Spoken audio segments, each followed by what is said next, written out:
Goodwill को find out करने का ये मतलब सबसे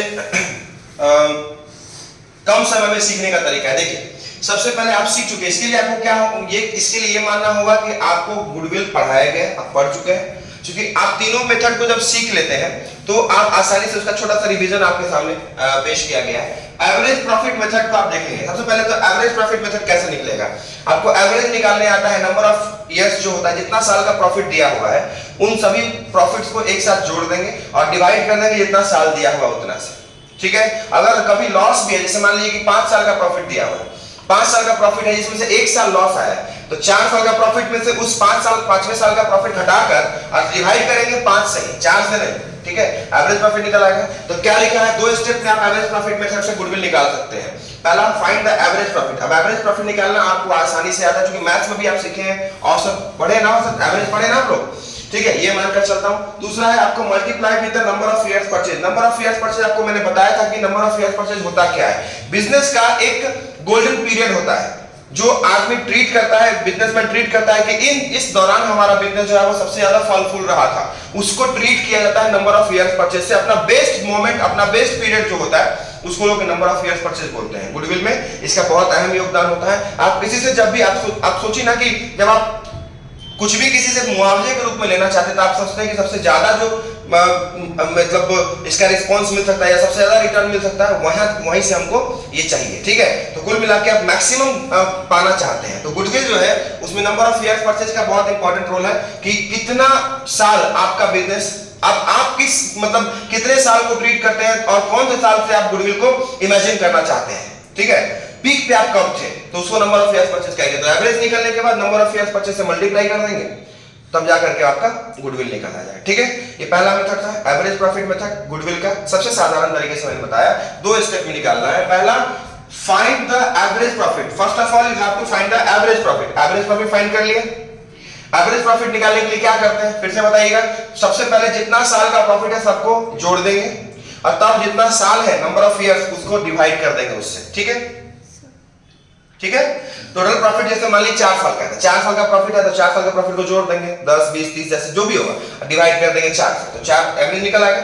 तो उसको औसत लाभ बोल देंगे, एवरेज प्रॉफिट। अब उसको मल्टीप्लाई करेंगे नंबर ऑफ ईयर्स परचेज से। नंबर ऑफ ईयर्स परचेज का मतलब क्या बोला कि आपका व्यवसाय सबसे अच्छी स्थिति में कब कितने साल तक था। साधारण भाषा में, इससे बेहतर इसका एक्सप्लेनेशन नहीं हो सकता है। आपका व्यवसाय सबसे अच्छे स्थिति में, नंबर ऑफ ईयर्स परचेज का मतलब वो 3 या 4 साल, जब क्वेश्चन में देखते हैं दिया रहता है 2 इयर्स और 3 इयर्स, वो आपका व्यवसाय सबसे अच्छी स्थिति में कब था उस समय आप गुडविल को कैलकुलेट करते हैं। बात समझ में आई? लॉक कर दिया जाए, ये हो गया आपका। उसके बाद है अब उसको मल्टीप्लाई कर दीजिए नंबर ऑफ ईयर्स परचेज से, दूसरा जो स्टेप है। इस तरह से आपका गुडविल एवरेज प्रॉफिट मेथड से निकल आएगा और कोई परेशानी नहीं होगी। दूसरा है आपका सुपर प्रॉफिट मेथड। क्या है सुपर प्रॉफिट मेथड? अधिलाभ विधि। अधिलाभ विधि का मतलब होता है वो गुडविल, वो विधि मतलब जो जिसमें कि एवरेज से या नॉर्मल से प्रॉफिट थोड़ा ज्यादा होता है।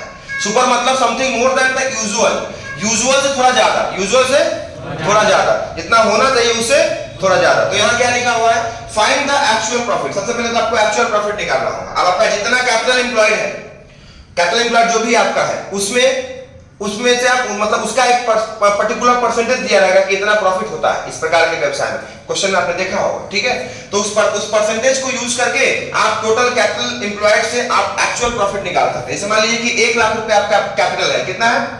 1 लाख रुपए आपका कैपिटल है। अब 1 लाख का बोला 10%, ऐसे व्यवसाय में 10% प्रॉफिट होता है तो 10,000 रुपया हो गया आपका। क्या 10,000 रुपया आपका एक्चुअल प्रॉफिट हुआ? क्या हुआ? अब बोलता है कि उस प्रकार के व्यवसाय में एवरेज प्रॉफिट 8,000 रुपया है। कितना है? तो 2,000 रुपया आपका क्या हो जाएगा?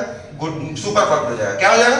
Super profit. क्या हो जाएगा? Super profit. और बोला कि सुपर प्रॉफिट 2,000 है और उसको नंबर ऑफ ईयर्स परचेज 3 साल बोल दिया, तो 3 से मल्टीप्लाई कर दीजिए। क्लियर? लॉक कर दी। चलिए, ये हो गया आपका गुडविल। अब इसमें क्या है, deduct the average profit, average and normal profit from actual profit. मैंने दूसरा स्टेप बता दिया यहाँ पे, वो चीज वहां लिख करके भी दिखा दिया। एक्चुअल प्रॉफिट में से एक्चुअल प्रॉफिट क्या है? 10,000 आया और एवरेज प्रॉफिट मैंने बोला है आपको कि 8,000 था, तो मान लीजिए तो 2,000 रुपया उसमें से घटा दिए, 2,000 बच गया तो क्या हो गया? 2,000 सुपर प्रॉफिट हो गया। और सुपर प्रॉफिट को मल्टीप्लाई कर देंगे नंबर ऑफ ईयर्स परचेज से, तो गुडविल निकल आएगा। Is that clear guys? Is that clear? Lock कर दें? चलिए बहुत अच्छा। तीसरा है कैपिटलाइजेशन मेथड। कैपिटलाइजेशन मेथड आता है गुडविल को तीनों मेथड से सीखना एक ही साथ, बहुत आसान होता है आप चाहे तो, लेकिन पहले तो तीनों को अलग अलग सिखाए हैं, तब जाकर के छोटा सा रिवीजन, चूंकि चैप्टर खत्म होने वाला है इसलिए। सबको समझ में आया ना भैया? चलो बहुत अच्छा।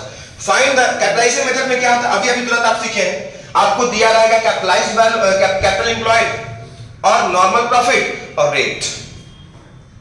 बोलेगा नॉर्मल प्रॉफिट जो है वो इतना है और ये इतना परसेंट होता है, और आपका कैपिटल एम्प्लॉयड इतना था। मतलब आज से 10-15 साल पहले हम जो बिजनेस शुरू किए थे तो हमारा जो कैपिटल था वो 1 लाख था। कितना था? और अभी हम 20,000 रुपए प्रॉफिट कमा रहे हैं। थोड़ा सा एक्सप्लेन करते हैं, जगह भी है। आज से 20 साल पहले या 15 साल पहले हमारा जो कैपिटल एम्प्लॉयड था, सीई, कैपिटल एम्प्लॉयड मतलब होता है विनियोजित पूंजी, जो आप बिजनेस में लगा चुके हैं। क्या कर चुके हैं? लगा चुके हैं। तो विनियोजित पूंजी आपका जो दिया हुआ है वो 1 लाख है। समझिएगा, एग्जांपल एक छोटा सा जिस प्रकार का व्यवसाय की बात कर रहे हैं उसकी बात कर रहे हैं। अब पता चला कि 20 साल के बाद हम जो है अभी नॉर्मली 10% प्रॉफिट कमा रहे हैं। कितना परसेंट प्रॉफिट कमा रहे हैं? 10% प्रॉफिट कमा रहे हैं। We are getting 10% profit. कितना परसेंट प्रॉफिट? 10%। और वो 10% प्रॉफिट जो है ना वो आपका क्या है? वो 10% प्रॉफिट 20,000 रुपया है। कितना है? अब आप खुद बताइए कि हमारा जो कैपिटल एम्प्लॉयड है वो दिया हुआ है, नॉर्मल रेट दिया हुआ है और हमारा नॉर्मल प्रॉफिट भी दिया हुआ है, तो हमको निकालना होगा कैपिटलाइज्ड वैल्यू। क्या निकालना होगा? सीवी।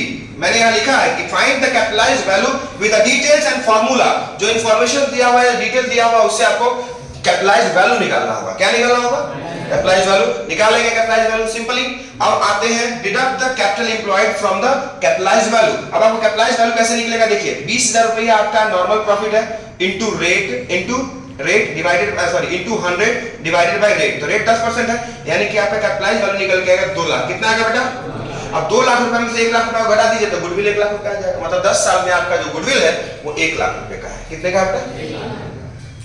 नॉर्मली समझे, इस प्रकार का क्वेश्चन को ऐसा समझिए। मान लीजिए कि क्वेश्चन में हम बोल रहे हैं कि हमने 10 साल पहले कितना लगाया था? 20 साल पहले 1 लाख रुपए लगाया था, और हम 10% कमा रहे हैं। कितना कमा रहे हैं? प्रॉफिट कितना हो रहा है हमको नॉर्मली? 10%। तो 10% प्रॉफिट हो रहा है, तो भैया अगर 10% प्रॉफिट हो रहा है तो हमारा तो 10,000 ही होना चाहिए था। कितना होना चाहिए था? लेकिन हमको हो कितना रहा है?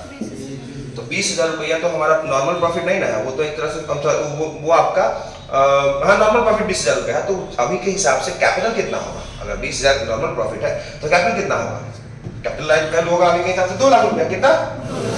ठीक है, समझ गया बात? इसको बोलते हैं हम लोग कैपिटलाइजेशन मेथड से गुडविल। अब इसको थोड़ा सा इससे हट जाते हैं, ठीक है? तो आपको पता चलेगा कैपिटलाइज्ड वैल्यू, कैपिटल एम्प्लॉयड से समझ में आ गया ना? तीनों मेथड से गुडविल फाइंड आउट करना बहुत ही आसान होता है, इसमें कोई परेशानी आपको नहीं हो रही होगी, नहीं ना?